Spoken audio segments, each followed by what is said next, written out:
kubalekile abantu ukuthi mebebuzwa lobuhlungu esukuchazile bakwazi ukuthi basondele emtholampilo bathole usizo. Kuyaphileka noma isikhishiwe appendix I think iyona into esibhekana nawo kakhulu thina izibhedlela ezokuthi one abantu bakithi bafika sehambe kakhulu so uthola ukuthi umuntu belokho ehleli nobuhlungu elokho ethatha nje obusha ethatha imbiza or ethatha izinto ezithize ecabanga ukuthi uzosizakala afike kuthina la ethola ukuthi siqhume khona iappendix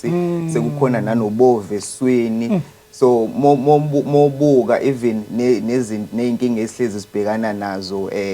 uthola ukuthi umuntu usefike ubuhlungu like yona iappendix sihambe kakhulu so siyaqhuquzela nje kubantu bakithi ukuthi basondele nje lo buhlungu buyazwakala abufani nobuhlungu bokulunywa isisu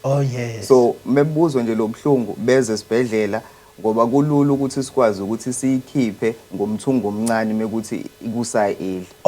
once yaqhuma buntokozo kwaba khona ubove esweni sekuyaphoqa ukuthi umthungo uthi ukuthi uba mkhudlwana and iziningi izinto futhi ezihamselana naloko nokungcola kwezilonda and so forth kwabanye kungenzeka kugcine mhlawumbe iqhumele nakuwona upopopo kugcina sekumele ukuthi ukhiphe nengxenye yopopopo so nokwazi ukuthi ufike isavuvukele nje kuphela siyakwazi ukuthi sikhiphe yona kube nje umthungo omncane ongathini onganakekile.